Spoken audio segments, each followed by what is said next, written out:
Halo guys.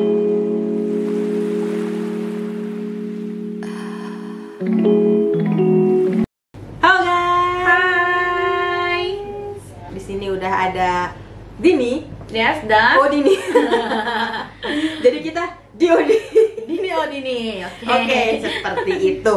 Kita mau membacakan cerita horor dari salah satu teman kita. Iya, ada teman kita. Temen lu. Teman gue. Yang gue juga cuman kenal doang sih sebenarnya. Tapi gue tahu cuman dia yang lebih deket lah sama pelakunya. Yes, benar. Sama narasumbernya mungkin ya, narasumbernya. Betul, narasumber ya.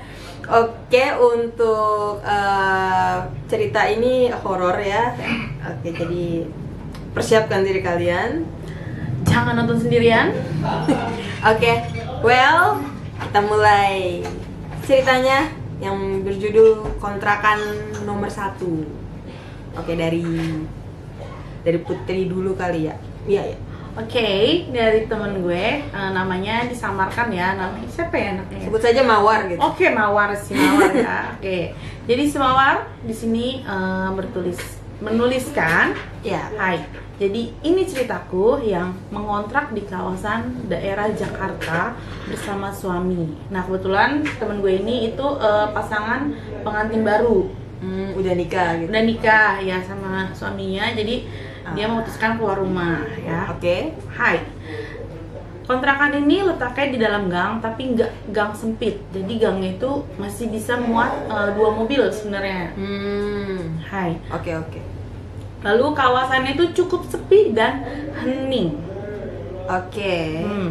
Nggak ada yang bilang kalau kontrakannya itu angker dan horor karena ya katanya ada beberapa orang yang disuap. Wah, jahat banget sih ya. Sampai disuap gitu ya? Oke. Rumahnya sih cantik katanya, rumahnya cantik dan tempatnya memang hening gitu. Maybe banyak orang yang kerjanya kali ya kalau siang gitu atau malam gitu ya. Jadi hening, apalagi katanya di kontrakannya dia punya itu yang lantai atasnya. Kebetulan dia di lantai atas. Itu gelap semua karena penghuninya banyak yang nggak ada di rumah gitu. Jadi pergi gitu. Banyak yang mungkin kerjanya shift-shiftan malam gitu kali ya, nggak tahu juga ya. Mungkin ya seperti itu. Pokoknya dia mengabarkannya sih itu kontrakan dia tuh sepi gitu kan, dan dia sebagai ibu rumah tangga mostly sendirian gitu di lantai atas itu gitu. Kontrakan dia kebetulan yang pertama gitu, yang nomor satu, dan yang nomor 2 itu ada namanya Ibu Zahra, apa Kakak Zahra, Kakak Zahra aja ya, di kontrakan nomor 2 dan terusnya 1, 3, 4, 5 seperti itu. Dan tapi dia cuma tahu si Mama Zahra ini, si Kakak Zahra ini gitu ya, yang belum lama pindah juga. Awal-awal tuh katanya digangguinnya sama suara-suara ketokan pintu dia gitu. Katanya sama suara suaminya itu. Gimana maksudnya? Oh iya, gue pernah dengar juga yang ketok pintu ya. Jadi suaminya itu kebetulan lagi di bengkel. Dia nelfon, "Ma, aku lagi di bengkel nih," dia bilang gitu. Terus dia bilang, "Oh oke," gitu. "Mama mau nitip apa?" gitu. Terus temen gue bilang, "Oh aku nitip nasi goreng aja." Terus itu udah mati nih. Pas mati tiba-tiba katanya ada suara ketokan pintu kayak gitu. Di kontrakannya. Terus dia bingung loh, siapa gitu kan, malam-malam sekitar jam 7-an lah, habis Isya gitu. Masih sore ya, jam 7. Masih sore ya jatuhnya ya, habis Isya gitu. Habis itu dia bilang, "Siapa?" gitu. "Ma."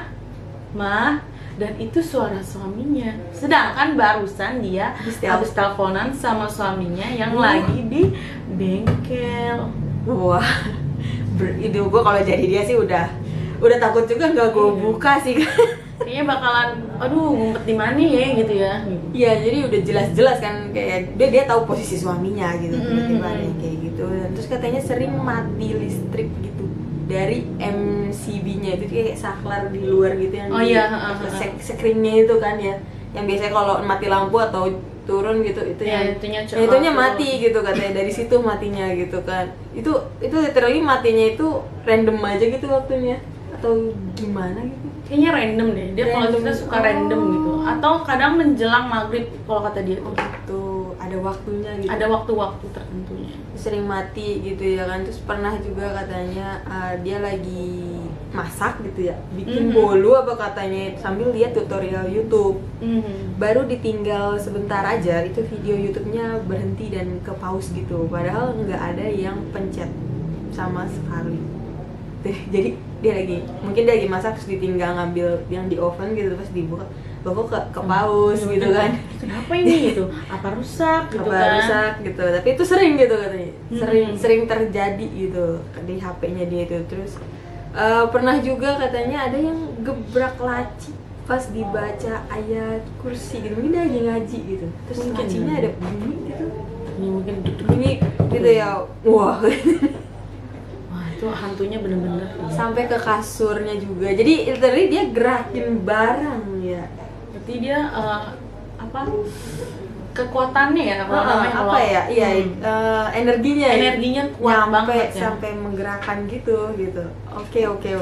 Nah pas udah gitu dia pernah juga katanya dengar suara nangis pagi-pagi buta, itu suaranya kecil tapi kedengerannya jelas dan nafasnya panjang, mungkin kayak gitu kali. Kalau jauh berarti tandanya deket berarti kan. Oh my god, wah, Iya.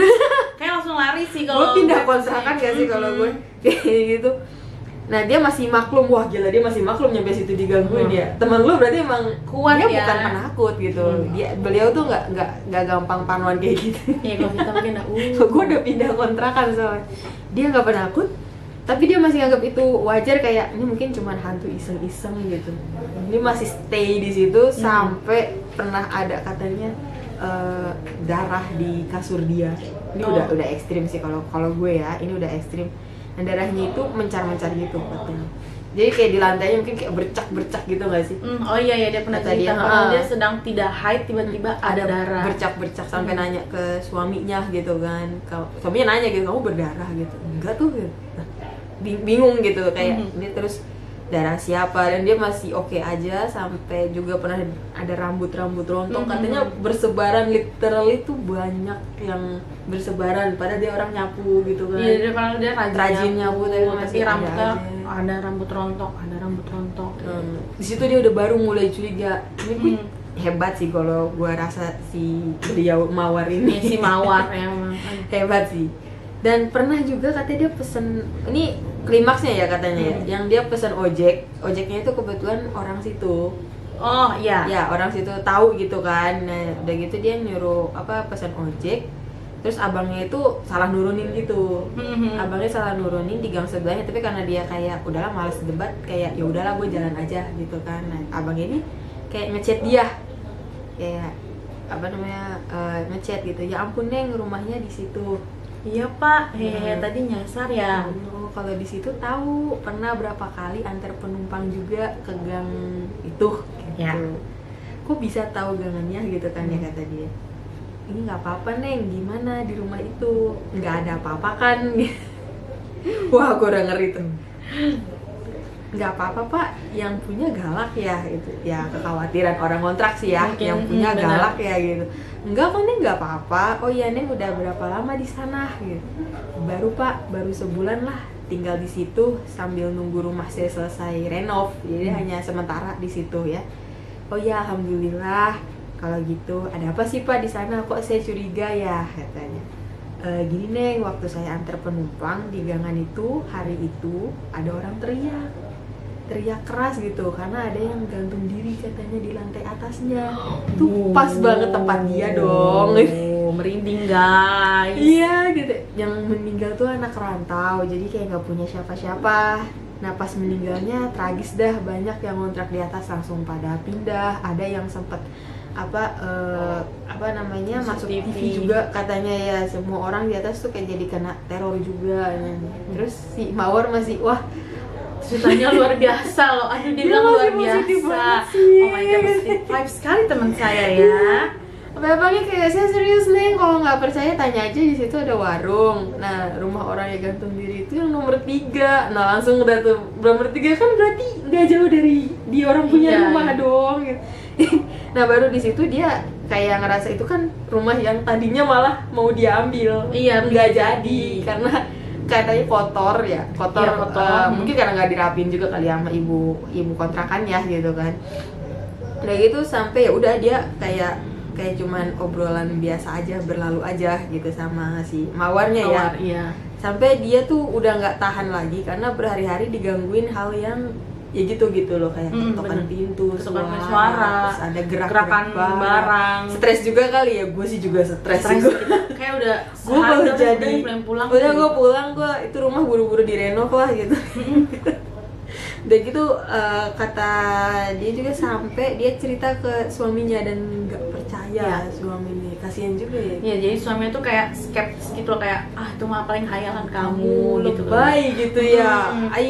Udah sampai dia sakit loh katanya, dia stres gitu sampai sakit gitu. Terus dia bilang ke saudaranya, malah saudaranya sama responnya kayak suaminya gitu, kayak kamu penakut lah, kurang sholat lah, kurang ibadah. Aduh gue mas banget.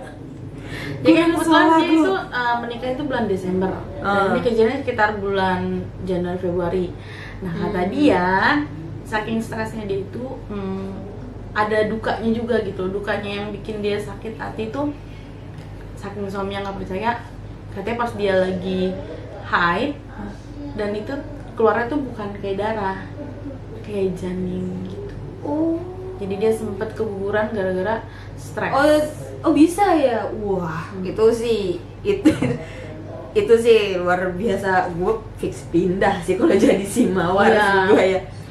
So pernah dia akhirnya suatu ketika tuh karena sering digangguin dan dia juga ya stres lah ya. Udah gitu nggak ada yang percaya pula dari keluarga.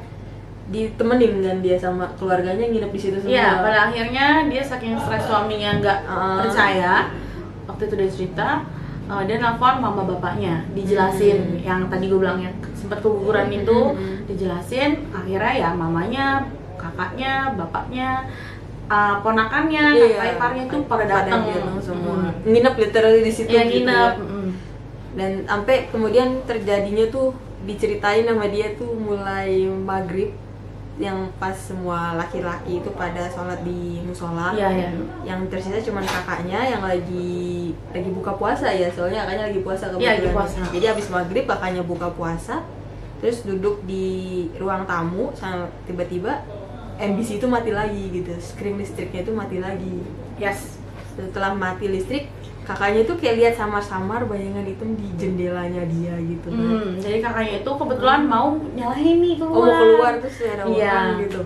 Terus kata dia, kok ada ya orang. Pas dia lihat keluar, nggak tahu ada bayangan lagi kayak ngegantung gitu loh. Literally itu ada bayangannya. Gue pikir dari kaca doang ya. Jadi dia ngeliat di luar kayak buka pintu. Itu bayangan gitu. Bayangan. Itu kayak gantung. Kayak sosok hitam gitu berarti kan. Iya. Itu bukan refleksi cermin lagi berarti. Itu dilihat. Wah. Nah, terus kakaknya langsung langsung masuk gitu kan. Merinding gitu, terus akhirnya dia ngambil speaker buat distelin kayak lagu, kayak baca-bacaan murotal ya, ayat-ayat gitu. Dikencengin sama dia orang katanya kan. Kakaknya langsung pakai mukena mau baca ayat-ayat juga gitu kali ya. Gak lama suaranya ngadat. Suara murotalnya itu ngadat, terus ada suara ketawa yang bisa didengar sama dia sama ponakannya doang. Iya, jadi kebetulan mamanya, dia, kakaknya sama ponakannya itu langsung kayak ngeriung. Ngeriung tuh berkumpul ya, langsung nyalain, saking paniknya gitu kan. Karena kakaknya panik kan, jadi mamanya kenapa gitu. Tadi ngeliat ini gitu. Terus akhirnya itu tadi di YouTube baca-baca, sambil baca lalu denger tuh pertama ponakannya dia ngomong ada orang nangis gitu, lama-lama suaranya makin gede kan. Jadi kayak ngadu sama si suara murotalnya jadi ngadu gitu ya. Wah, itu parah banget emang. Iya, dan terus ngadat gitu katanya sampai pas suaranya kencang, terus gak lama para yang laki-lakinya itu udah pulang dari musola. Ya, terus pintunya langsung ada suara, pas dibuka pintu ada suara teriak. Jadi pas mereka bukain pintu langsung gitu ya, maybe. Benar-benar pindah ini mah. Iya, terus katanya mukena kakaknya yang dia pakai itu kayak ditarik. Dia ditarik tuh suara HP-nya langsung mati sendiri. Jadi pas kayak ditarik, cuk gitu mati suara ayat-ayat. Merinding beneran. Semua ngelihat gitu kan, akhirnya semua ngelihat ya. terus karpet yang di jemuran itu, jadi dia ada kayak karpet kali depan rumah itu ada jemuran gitu, terus ada karpet yang lagi dijemur itu, terus ada bercak darahnya gitu kata di bawahnya. Mungkin bekas yang itu nggak sih? Iya nggak sih? Karena kayaknya bercak darah ini dari tadi gue kayak bercak darah jatuh nggak sih? Berarti kan ada yang di atas gitu kan? Dari atas gitu. Ya. Oh iya kan? Kalau pikiran gue ke situ sih, karena kan pas banget. Karena yang meninggal tuh katanya gantung diri, posisinya kan nggak gantung di atas gitu ya. Terus mereka mencium bau amis katanya, terus tetangga pada nggak ada. Wah, akhirnya semua baru percaya sama dia dan literally besoknya pindah langsung ya. Dan suaminya juga langsung percaya. Akhirnya percaya ya. Lega juga sih, walaupun harus itu malam ekstrim harus gitu ditongolin dulu gitu, itu berarti dia percaya gitu kan. Itu kejadian berarti habis Isya, itu masih sore dong, jam 7, 8 jam 7-an aja mereka berani ya masih sore banget itu, nggak belum tengah malam gitu kan. Lu kayak kapok sih, mending saran dia sih ya banyak ya, apa nyari kontrakan tuh nanya-nanya tetangga lah minimal kata dia, soalnya jangan sampai kayak dia gitu, jangan tergoda harga murah juga. Betul, harganya tuh murah dan dia menemukan itu di sebuah aplikasi sebenarnya. Gitu. Jadi hati-hati ya kalau dari aplikasi. Tanya-tanya tetangga dulu kata dia. Mungkin kayak tadi abang ojek itu ternyata bener gitu ya, ngasih taunya walaupun dia anggap cabangnya juga baik yang ngasih tahu ya. Sampai ngasih tahu kronologi lah ibaratnya kan gitu, kenapa bisa sampai kayak gitu loh. Nah dia cerita juga nih tentang Mama Zahranya, katanya setelah dia pindah, dia tuh ngeliat statusnya si Mama Zahra ini. Oke, yang tetangganya ya, yang masih ngontrak, yang nomor 2 itu kan. Nah, banyak tuh dia cerita digangguin lah katanya, sampai anaknya digangguin lah katanya, pernah mau pasang paku tapi mental gitu di temboknya, terus pintu rumah mereka kayak pernah digedor gitu, tapi gak ada orang gitu. Digedor-gedor tapi dibuka gak ada orang. Berarti gitu. Hampir sama kayak dia ya. Mirip digedor pintu dulu ya. Iya, ini kayaknya plotnya sama deh. Dia dari suara dulu gitu kan ya, terus ada rambut banyak kayak gitu kan, kayak pokoknya mirip lah ininya. Terus ada orang yang bolak-balik gitu kan. Nah, udah gitu terus anaknya tiba-tiba nangis dan nggak keluar mata gitu, mungkin suara doang kayak wah gitu. Kayak wah, anaknya masih kecil lagi ya. Itu masih berapa tahun kali ya? 2, 3, itu masih kecil sih ingat gue. Iya, masih kecil lagi. Batita lah ya, Batita 2-3 itu Batita ya. Batita ya. Pernah juga anak ceweknya dia anaknya 2, si Mama Zahra ini ngomong gitu, "Ma, itu di AC ada banyak rambut," gitu. Sama ya berarti kayak kejadian dari rambut ya. Dari rambut gitu kan. Simbahnya ngomong kayak suruh suaminya pulang. Jadi setiap hari tuh terus si Mama Zahra ini juga sama gak tenang dia gitu. Iya, mungkin karena yang sebelah udah gak ada. Yang sebelah udah pindah. Yang samping kosong, orangnya kerja mulu gitu kan. Kakak takut mah katanya, kakak mau bobo aja, mama jagain kakak ya sama adiknya katanya gini. Wah, katanya suaminya juga pernah diganggu. Kalau dia suaminya diganggu juga ya, beda sama si Mawar ya. Suaminya nggak diganggu, mungkin karena suaminya kerjanya lebih panjang kali waktunya ya. Iya benar. Suaminya lagi ngerokok terus kayak ada yang dorong tuh sampai jatuh. Itu udah jahat banget. Udah bisa ngegerakin. Mainnya fisik sih, udah. Iya nggak sih? Energi berarti udah kuat banget ya kalau sampai bisa menggerakkan sesuatu gitu sih. Anaknya yang kecil juga katanya lihat perempuan di kamar mandi. Kayak ibu tuh di kamar mandi ada tante jahat. Wah, ternyata yang rambutnya itu tante jahat. Rambutnya si tante rambutnya rontok-rontok. Padahal gak ada siapa-siapa. Pakai sampo kali ya, kita kasih apa? Repot juga ya. Dan yang paling parah katanya tuh pernah di kontrakan nomor 1 tempat dia sebelumnya tinggal itu tuh berisik banget. Padahal kan dia udah gak ada kan. Berisik banget sampai kayak pengen dibuka gitu loh sama si Ibu Zahra ini, dan ya langsung aja dilihat penampakan semua yang ada di situ. Waduh, wah itu fix dia langsung lari hari itu juga. Ini dijelasin ya penampakannya. Iya loh, dijelasin. Tapi kita yang merinding gitu ya. Gimana ini?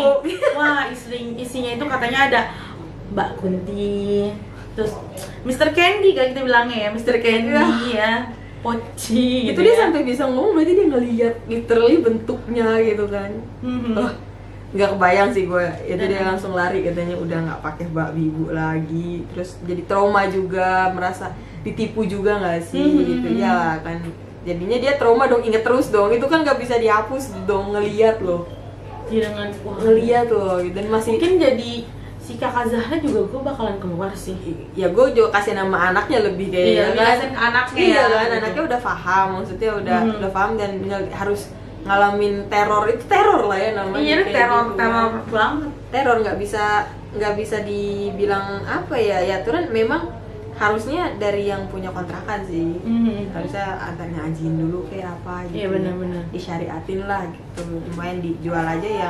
Wajar kalau kayak si Mawar dan Mama Zahra ini merasa ditipu gitu ya, dengan harga yang murah dan tapi mereka kualitasnya merasakan teror yang nggak biasa kayak gini gitu. Kayak biasanya kan kita nggak dengar cerita dari orang-orang doang juga 50-50 percaya nggak percaya ya, tapi pas orang yang kita tahu ngalamin itu gitu kerasanya relate banget gitu, kayak oh ada loh, oh bisa loh kayak gitu, oh bener loh gitu, terlepas dari apa ya kepercayaan masing-masing gitu ya. Ternyata ini ada gitu kejadiannya ada dan orangnya kalau mau bohong juga gue nggak yakin dia bohong sih, karena dia trauma beneran gitu, literally dia jadi trauma dan apa kayak nenangin anak-anaknya juga gitu kan. Jadi ya stay healthy lah buat Mama Zahra sama Ibu Mawar yang sekarang udah pindah ya. Udah pindah dan alhamdulillah sudah membaik ya dan sedang program lagi. Oke, jadi itu untuk cerita dari Mama Mawar dan Mama Zahra. Kakak Mawar dan Kakak Zahra yang dikontrakan daerah, sebenarnya gue tahu daerahnya gitu. Iya, kita tahu gitu. Kita tahu ya. Ya, daerah Jakarta pokoknya. Dan kayaknya gue pernah lewat gitu. Mungkin gue pernah karena masih gue rumahnya pernah deket situ, deket kita soal daerahnya ya gitu. Dan kalau nggak salah gue juga ngelihat itu kontrakan bagus banget gitu. Emang itu memang bagus ya, minimalis gitu. Iya, minimalis bagus. Ya orang nggak percaya kalau harganya kayak yang dia spill lah. Gue juga nggak percaya. Gue belum sempat nanya memang harganya berapa, tapi begitu bagus dan gue sempat lewat. Makanya pas dia cerita, lo tuh kayak gue tahu dia di mana gitu kan. Jadi oh ternyata alasan itu selalu kosong itu gitu. Maybe kali ya. Karena orang-orang udah ngerasain akhirnya cuma kayak bertahan 3 bulan, maybe 3 bulan sih kelamaan sih gue kalau dan dia hanya bertahan sebulan. Yalah, sebulan tok gitu ya. Wah, kalau gue sih mungkin 1 hari udah. Gue udah tahu sih. Enggak apa-apa Ruki. Enggak apa-apa gue. Enggak apa-apa Ruki. Ini kita ketahuan penakut tapi bawain konten horor. Aduh, gimana ya? ya gitu lah. Kita penasaran sih. Awalnya penasaran sampai pas tahu wah beneran gitu kan, ternyata ada gitu loh. Jadi ya itulah pesan dari mereka berdua sih, hati-hati kalau mau ngontrak atau ngekos gitu ya. Lihat-lihat, tanya-tanya sama tetangga sih kalau bisa, jangan karena harga murah terus tempat oke langsung aja tuh pindah gitu loh. Better perhatiin hal-hal kayak gitu walau itu lu percaya nggak percaya ya. Kan kalau lu nggak percaya tapi diganggu, better nggak usah di situ. Iya. Jadinya takutnya dia trauma kan. Kalau lu trauma bingung gimana ngobatinnya gitu, nggak bisa gitu. Lu jadi trauma kemana-mana juga gitu kan. Jadi stay ya, alhamdulillah ya untuk Mama Kakak Zahra dan Kakak Mawar udah better sekarang, udah berada di tempat tinggal yang lebih baik ya, dan orang-orangnya lebih enak. Mungkin kalau di situ kan juga kan kata dia sepi dan hening gitu kan. Berarti tetangga-tetangganya juga yang di lantai 1 kan, di lantai 2 ya kebetulan ya. Berarti yang di bawah juga mereka tidak mau bercerita tutup mulut. Itu yang jahat sih kalau gue. Itu jahat banget. Iya, aturan ngasih tahu lah minimal. Jadi orang siap-siap loh. Siap-siap pindah maksudnya. Karena memang kata dia harganya itu beda banget. Yang di bawah itu harganya itu sekitar 1 sampai 2 jutaan. Sedangkan yang di atas itu harganya 800.000 dengan sudah air, listrik, pula. Wah, itu ya nggak normal sih memang ya. Memang menggiurkan kayak wah hemat nih 800 gitu. Tapi kalian dapat bonusnya yang wow gitu ya. Kalian tinggal berdua tapi bonusnya wow. Jadinya aduh udah Oke, itu sekian aja untuk segmen kontrakan nomor 1. Kontrakan nomor 1. Besok ada kontrakan berapa lagi? Ada kontrakan atau kosan atau kosan boleh. Kalau kalian mau share cerita kalian boleh banget, bisa langsung di DM atau di komen, atau boleh kirim di DM lah ya, paling di DM boleh, di DM di IG. Nanti kita akan bawain ceritanya, untuk nama bisa disensor seperti yang tadi gitu kan. Dan kalau kalian juga pernah ngalamin, boleh banget cerita-cerita di bawah. Siapa tahu jadinya banyak yang lebih aware tentang hal kayak gini. Oke, segitu aja dari kita. Thanks udah nonton, dan jangan lupa subscribe, komen, dan juga like. Terima kasih untuk waktunya. Bye-bye.